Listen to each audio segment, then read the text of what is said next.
começou com um sim. Uma molécula disse sim a outra molécula e nasceu a vida. Mas antes da pré-história, havia a pré-história da pré-história. E havia o nunca e havia o sim. Sempre houve. Não sei o que, mas sei que o universo jamais começou.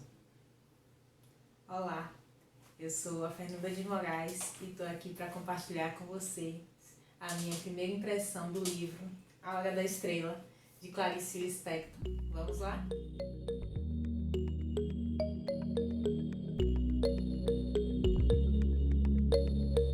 Clarice Lispector foi uma escritora, jornalista, nascida em 10 de dezembro de 1920.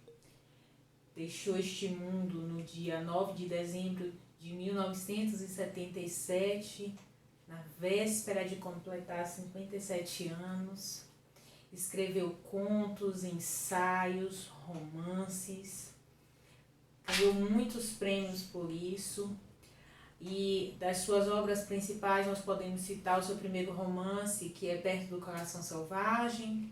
Nós podemos citar o livro de contos fantástico chamado Laços de Família. Nós podemos citar também A Hora da Estrela, que está como uma obra máxima, e também A Paixão Segundo GH, que é um livro também fantástico e que logo em breve vocês devem ver resenha aqui no canal, tá bom? O livro de hoje trata do seguinte: é um livro cujo narrador tem 40 anos, ele está escrevendo uma história sobre uma moça que veio do Nordeste e essa moça ela tem perspectiva quase nenhuma, né? E toda a história se dá em torno dessa mulher. Essa mulher, chamada Macabea, é uma jovem de 19 anos, órfã, vinda recentemente do estado do Alagoas. Ela perdeu a sua tia, que era a sua única referência familiar. Perdeu pai, perdeu mãe, muito jovem, não lembrava de nenhum dos dois. E ela chega na cidade do Rio de Janeiro com a perspectiva de mudar de vida, de alcançar novos voos. E Macabea, ela trabalha numa empresa como datilógrafa, e ela trabalha lá com a Glória e com o Raimundo, e ela mora num quarto, numa pensão. Nesse quarto ela divide com mais 3 moças, um quarto pequeno, e ela é essa a vida de Macabea. Macabea não tem mais nada, ela só tem isso. Até que um dia ela encontra Olímpico, o grande Olímpico, metalúrgico, não operário, que é seu namorado por um tempo. E daí toda a história também tem um novo contexto. Tudo muda a partir da chegada de Olímpico na vida de Macabea. Mas vamos lá. O que de fato esse romance tem de tão majestoso, de tão especial? Fora a preciosa escrita da Clarice Lispector, esse romance ele traz 2 coisas que para mim são muito fundamentais. A primeira delas é o anonimato. O anonimato de Macabea.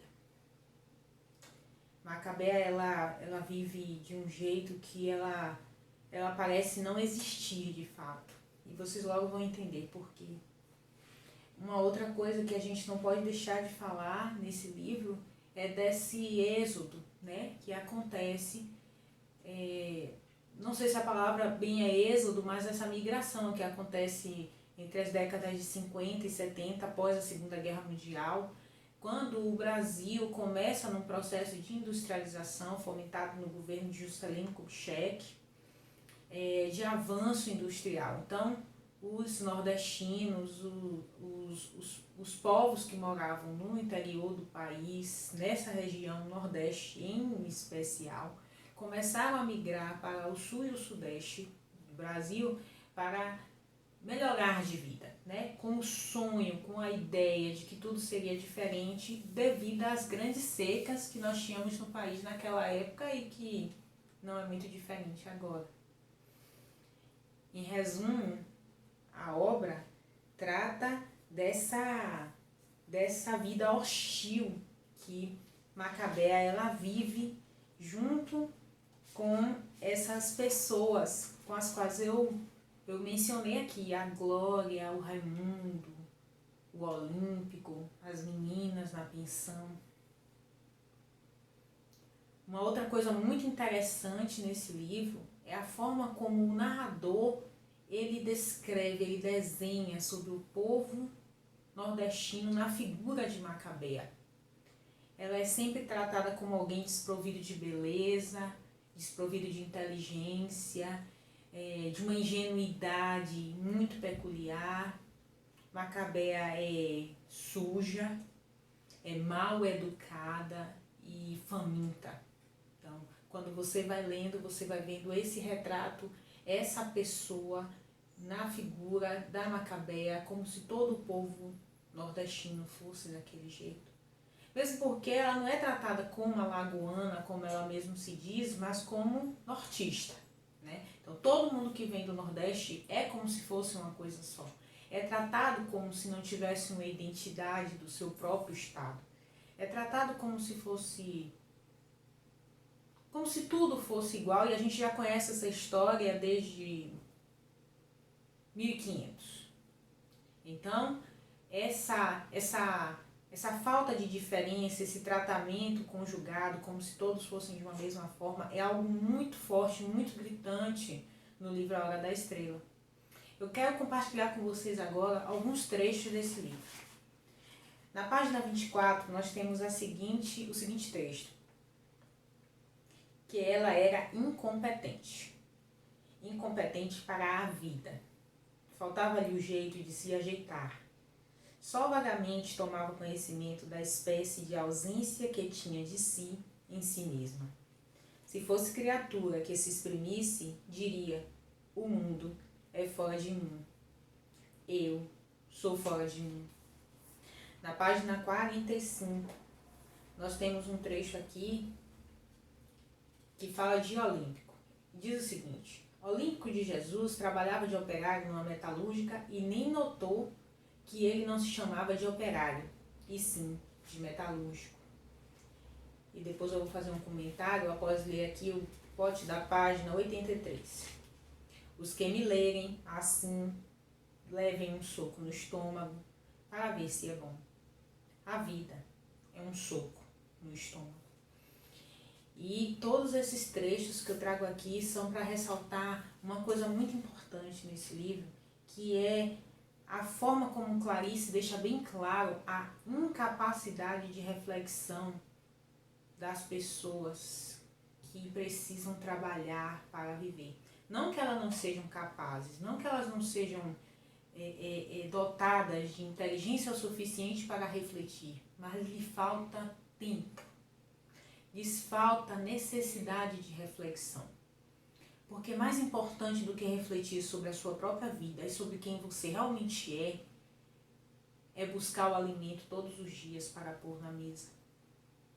E alguém que é classe média, entre muitas aspas, e que tem um relativo tempo para o ócio, para pensar sobre as questões da vida, para discorrer sobre aquilo que tem passado, não consegue compreender por que uma pessoa continua vivendo do mesmo jeito e fazendo as mesmas coisas todos os dias, porque ela não consegue parar e refletir sobre quem de fato ela é. Macabea não conseguia se refletir, se pensar, se orientar enquanto ser, enquanto ente, e aí se relacionava com as pessoas de acordo com a sua vivência, com o seu dia a dia, com a sua necessidade, e aí se relaciona com um homem que não sabe se é metalúrgico, que não sabe se definir como operário, porque acha que são duas coisas completamente diferentes. Nesse contexto, eu quero pensar aqui também a questão da consciência de classe e de que formas a gente pode pensar esse livro como uma crítica social.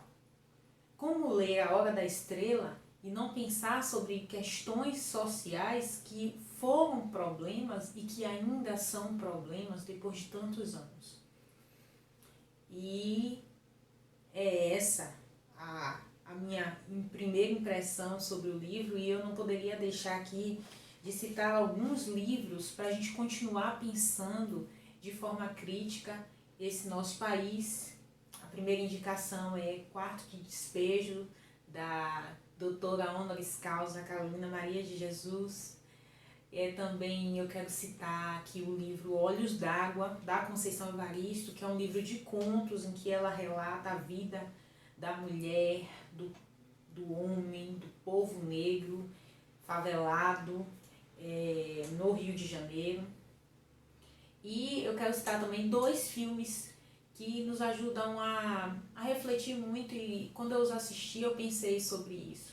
O primeiro deles é A Própria Hora da Estrela, um livro, um filme que representa muito fielmente o livro da Clarice Lispector, então vale muito a pena ver, porque você consegue dar sentido àquilo que você leu. Então dá para fazer essa conciliação, esse movimento de sensações, né, de sentidos.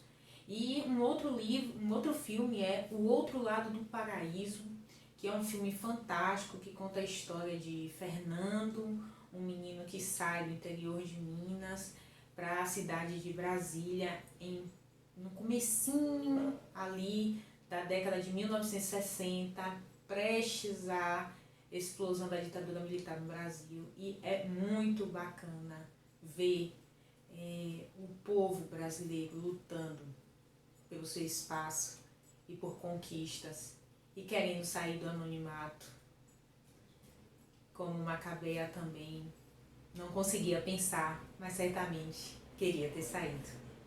E é isso. Eu espero que eu tenha deixado uma boa primeira impressão. Obrigada e até a próxima.